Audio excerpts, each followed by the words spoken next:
Olá! Hoje a gente vai embarcar numa viagem, uma viagem fascinante. Mas não é para um lugar distante não. É para dentro do território que a gente mais conhece, o nosso próprio corpo. A osteologia palpatória é basicamente a arte de ler a nossa anatomia pelo toque. É como transformar o nosso esqueleto num mapa super detalhado e, o mais importante, funcional. E aí fica a pergunta, né? Como é que os profissionais de saúde conseguem mapear com tanta precisão toda aquela rede complexa de músculos, nervos e vasos que a gente tem sobre a pele, sem precisar fazer um corte sequer? Qual que é o segredo, afinal, para encontrar cada uma dessas estruturas? E a chave para tudo isso está aqui. A resposta está literalmente na ponta dos nossos dedos. O esqueleto, veja bem, não é só uma estrutura de suporte. Ele é o nosso guia. As suas proeminências, aqueles sulcos e contornos que a gente chama de acidentes ósseos, eles são os pontos de referência que nos permitem navegar com total confiança. Bom, então vamos mergulhar nisso. Nossa exploração vai começar num ponto nevrálgico, um ponto crucial, o cotovelo. Pense nele como uma grande rotatória da nossa anatomia, sabe? Um ponto de encontro cheio de marcos bem claros, fáceis de achar, que vão ser a nossa base para toda a viagem pelo membro superior. A técnica correta é o que faz o mapa se revelar para a gente. Quando dobramos o cotovelo a 90 graus, os músculos dão uma relaxada e as nossas referências ósseas, os famosos epicôndilos, eles simplesmente saltam ao toque. É uma manobra bem simples, mas que torna o invisível palpável. Vamos começar então pelo lado de dentro do cotovelo, com o epicôndilo medial. Ele é aquele relevo ósseo mais evidente que a gente sente nessa região. Pense nele como o grande ponto de partida para os músculos que flexionam o nosso punho e os dedos. Sinta só como ele é robusto. É uma verdadeira âncora muscular. Agora, vamos para o lado de fora, onde a gente encontra o parceiro dele, o epicôndilo lateral. Ele é um pouquinho menor, mas olha, é igualmente importante. É daqui que saem os músculos que fazem o movimento contrário, ou seja, os que estendem o punho e os dedos. Entender essa dupla é fundamental para entender o equilíbrio de forças que existe no antebraço.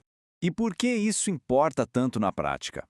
Bom, porque esse conhecimento nos leva direto a uma das queixas mais comuns que existem, o famoso cotovelo de tenista.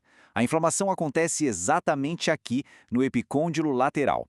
Ou seja, conhecer o mapa nos ajuda a localizar a origem da dor.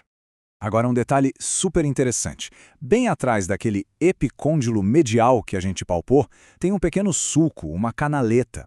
E é exatamente por ali que passa o nervo ulnar. Sabe aquela sensação de choque que vai até a mão quando batemos o cotovelo? Então, é por causa dele. Não é um osso que dói, é um nervo. Ok, deixando o cotovelo para trás, a nossa viagem continua descendo pelo antebraço. Aqui, a gente tem dois ossos longos, o rádio e a una. Eles trabalham numa parceria super engenhosa para permitir um dos movimentos mais sofisticados do ser humano, que é a capacidade de girar a palma da mão para cima e para baixo. Aquela ponta do cotovelo que todo mundo conhece, ela tem um nome, é o olecrano. Ele, na verdade, é a parte de cima da una. Quando esticamos o braço, ele se encaixa direitinho numa fossa lá no húmero, travando a articulação. É uma peça central na mecânica toda do cotovelo. E aqui a anatomia vira pura geometria. É fascinante. Com o cotovelo dobrado, os dois epicôndilos e o olecrano formam um triângulo isósceles perfeito. Agora, se a gente estica o braço, esses três pontos se alinham, viram uma linha reta. É um teste visual, rápido e muito elegante para a gente checar se a articulação está no lugar. Conforme a gente segue pelo antebraço, percebemos uma diferença bem grande. A una, que fica do lado do dedo mínimo, tem uma borda que corre logo abaixo da pele, dá para sentir ela inteira. Já o rádio, que está do lado do polegar, ele meio que mergulha debaixo de um monte de músculos perto do cotovelo e só volta a ser fácil de palpar mais perto do punho. E essa imagem ilustra isso perfeitamente. Dá para traçar a borda de trás da una como se fosse uma estradinha contínua, sabe? Desde o olecrano, lá no cotovelo, até a cabeça dela, já no punho. É uma linha de referência super clara e segura no nosso mapa. Chegamos ao punho. Essa é uma região com uma anatomia bem densa, onde um monte de tendões, nervos e vasos se cruzam num espaço minúsculo. Aqui, os nossos marcos ósseos são como faróis. São absolutamente essenciais para a gente não se perder. Na parte de trás do punho, na direção do dedo mínimo, tem uma proeminência arredondada que se destaca principalmente quando a gente gira a mão. Essa é a cabeça da una. É o ponto final daquela estrada que a gente começou a seguir lá no cotovelo. E em cada lado do punho, a gente encontra duas pontinhas ósseas mais afiadas. São os processos estiloides. O do rádio, do lado do polegar, e o da una, do lado do dedo mínimo. Eles funcionam como se fossem postes, demarcando os limites laterais da articulação do punho.